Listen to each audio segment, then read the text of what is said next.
వచ్చేసినటువంటి మన భారతీయ జనతా పార్టీ అధికార ప్రతినిధి శ్రీ ప్రేమ్ శుక్లా గారు, మరో ముఖ్య అతిథి మన రాజ్యసభ సభ్యులు డాక్టర్ లక్ష్మణ్ గారు, జాతీయ ఓబీసీ మోర్చా అధ్యక్షులు, మరో ముఖ్య అతిథి మన స్థానిక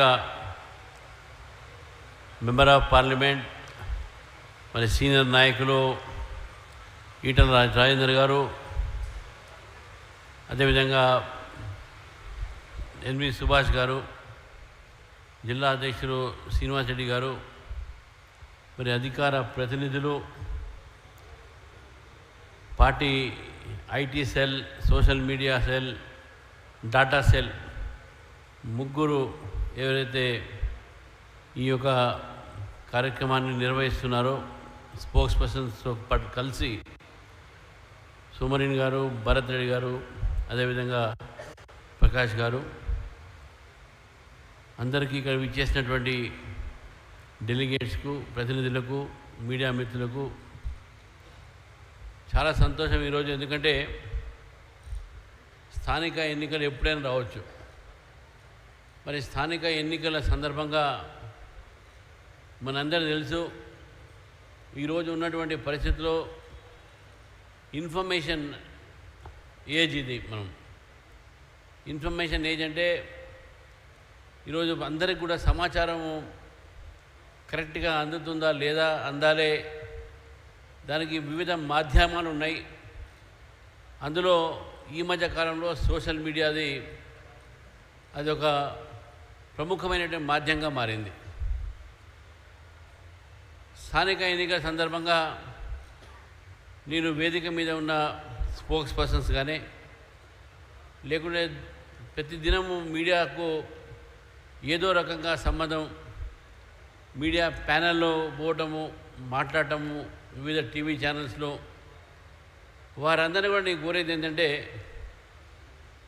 నరేంద్ర మోదీ గారి ప్రభుత్వం కేంద్రంలో వచ్చిన తర్వాత ఈ 11-12 సంవత్సరాల్లో గ్రామీణ ప్రాంతంలో జరిగినటువంటి అభివృద్ధి కార్యక్రమాల్ని మనం ప్రజలకు తెలియజేయాల్సిన అవసరం ఉన్నది. మరి దాని ప్రచారం నిమిత్తమై సోషల్ మీడియా ఒక బాధ్యత కూడా ఉంటుంది. ఆ సోషల్ మీడియా బాధ్యతలో వాట్సాప్ కావచ్చు, యూట్యూబ్లు కావచ్చు, ఫేస్బుక్లు కావచ్చు. ఎందుకంటే ఈరోజు ప్రతి గ్రామంలో కూడా ప్రతి వ్యక్తి దగ్గర స్మార్ట్ ఫోన్ ఉంటున్నాయి. ఈ స్మార్ట్ ఫోన్ల ద్వారా ప్రతి ఒక్క పౌరుడికి సమాచారం మాధ్యమం వాళ్ళ చేతిలో ఉంటుంది. కాబట్టి నరేంద్ర మోదీ గారు చేసినటువంటి మంచి పనులన్నీ కూడా ఈరోజు ఈ సామాజిక మాధ్యమం ద్వారా ప్రజలకు తెలియజేయాల్సిన అవసరం ఉన్నది. ముఖ్యంగా గ్రామీణ ప్రాంతంలో మనం తీసుకుంటే నరేగా దగ్గర నుంచి, అర్బన్ దగ్గర నుంచి, అదేవిధంగా గ్రామాల్లో ఇచ్చినటువంటి ఒక శ్మశాన వాటిక, రైతు వేదిక, హరితహారం దగ్గర నుంచి ఈరోజు ఈ యొక్క రాష్ట్రంలో, ఈ దేశంలో గ్రామీణ ప్రాంతానికి మనము 8% ట్యాక్స్ డివల్యూషన్ మనం ఇస్తున్నాం. లోకల్ బాడీస్కు 42% మనం ట్యాక్స్ డివల్యూషను నీతి ఆయోగ్ ద్వారా మనం ఏదైతే నిర్ణయించుకున్నామో 42% ట్యాక్స్ డివల్యూషను, దాంతోపాటు అదనంగా 8%, 7-8% మనం లోకల్ బాడీస్కు కేంద్ర ప్రభుత్వం నుంచి వారికి మనం రాష్ట్ర ప్రభుత్వాలకు ఇస్తూ ఉన్నాం. కానీ రాష్ట్ర ప్రభుత్వాలు ఈ యొక్క నిధుల్ని దారి మళ్లించి గ్రామీణ ప్రాంతాల అభివృద్ధిని పక్కకు పెట్టి వాళ్ళు చేసేటటువంటి ఒక అవినీతి కార్యక్రమాల్లో లోటు అయినటువంటి ఒక బడ్జెట్లను, లేకుంటే బిల్స్ని, కరెంటు బిల్లుని వీటికి వారు మళ్లిస్తున్నారనే విషయాన్ని కూడా మనందరూ తెలుసు.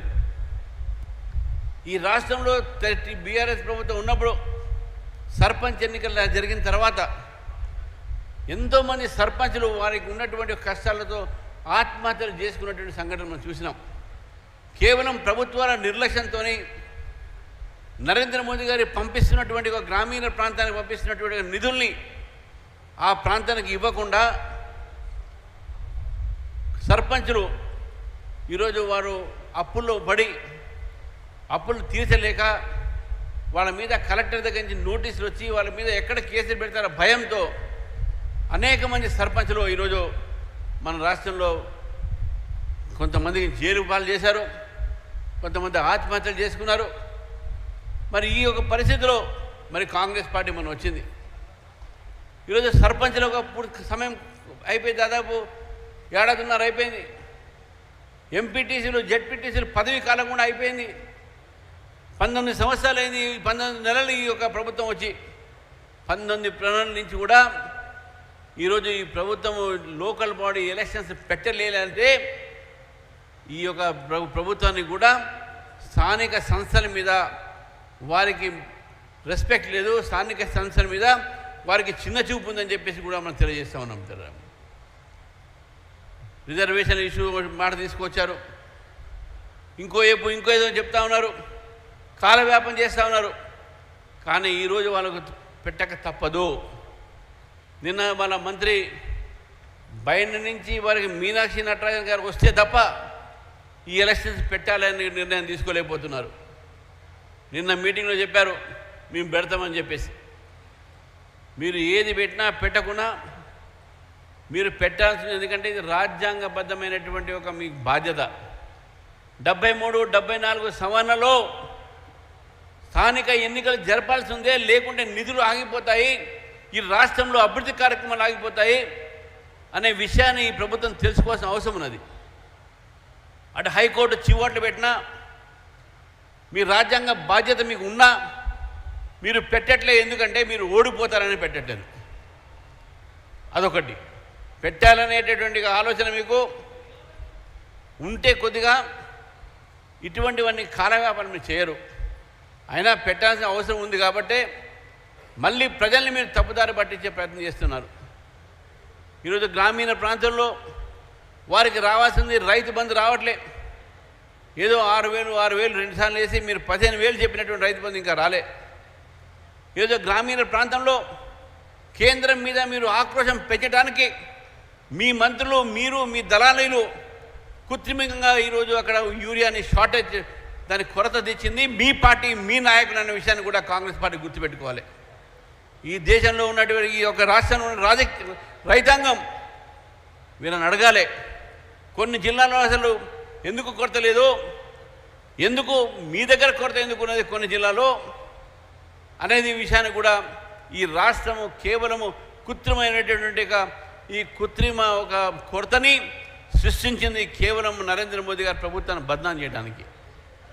మిత్రులారా, నరేంద్ర మోదీ గారి ప్రభుత్వం రైతాంగ పక్షమైన ప్రభుత్వం కాబట్టి ఇవన్నీ విషయాలు కూడా మన సోషల్ మీడియా ద్వారా మనం చెప్పాల్సిన అవసరం ఉంది. చివరికి 2 విషయాలు చెప్తాను, ఎందుకంటే పెద్దలు ఇద్దరు మన ముందర వాళ్ళు మాట్లాడాలి కాబట్టి. సోషల్ మీడియా ఒక స్వర్డ్, డబుల్ ఎడ్జ్ స్వర్డ్. అది మంచి చేయొచ్చు, చెడు కూడా చేయొచ్చు. చాలామంది ఈరోజు సోషల్ మీడియాలో, నేను మన సోషల్ మీడియా హ్యాండిల్స్ చెప్తా ఉన్నాను, మన పార్టీ వ్యతిరేకంగానే, మన పార్టీ నాయకులకు వ్యతిరేకంగానే నెగటివ్ ఒక వార్తలు సోషల్ మీడియా ద్వారా కానీ ఎవరైనా దాన్ని ప్రచురిస్తే, సర్క్యులేట్ చేస్తే మేము ఇక్కడ తెలుసుకుంటాం ఎవరు చేశారని. వాళ్ళ మీద యాక్షన్ తప్పదు. పార్టీకు మోసం చేసినట్టు అవుతుంది, పార్టీ క్రమశిక్ష దాటినట్టు అని చెప్పేసి తెలియజేస్తాం మిత్రులు. అది ఎవరైనా సరే మీరు చేయించినా మీరు చేస్తున్నా తెలుసుకునేటటువంటి ఒక మా దగ్గర పద్ధతులు ఉన్నాయి. సైన్స్ అండ్ టెక్నాలజీ పెరుగుతున్నది కాబట్టి ఆ సైన్స్ అండ్ టెక్నాలజీ ద్వారానే ఈ యొక్క కామెంట్ ఎవరు రాశారు, ఎవరు రాయించారు, ఎవరు సర్క్యులేట్ చేస్తున్నారనే విషయం కూడా తెలుసుకుంటాం.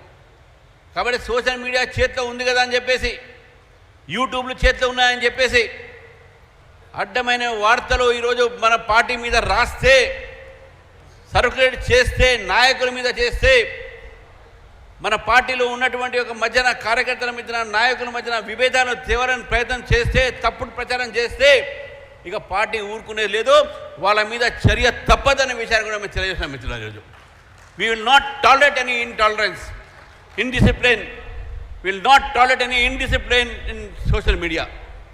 ఇది చాలా చక్కగా మళ్ళీ చెప్తా ఉన్నాను. ఖచ్చితంగా వాళ్ళ మీద చర్య ఉంటుంది. ఏదో మా దగ్గర ఉన్నాయి కదా కొన్ని ఛానల్స్, మా దగ్గర ఫాలోవర్స్ ఉన్నారు కదా, నాకు ఫేక్ అకౌంట్ ఉన్నాయి కదా అని పార్టీ మీద, పార్టీ యొక్క అంతర్గత విషయాల మీద మీరు ప్రచురిస్తే దయచేసి చెప్తా ఉన్నాను, పార్టీ చాలా సీరియస్ చేసుకుంటుంది. సోమోటో సస్పెన్షన్ ఉంటుంది, డిస్మిస్ టర్మినేషన్ కూడా ఉంటుంది. గుర్తు పెట్టుకోవాలి పార్టీని.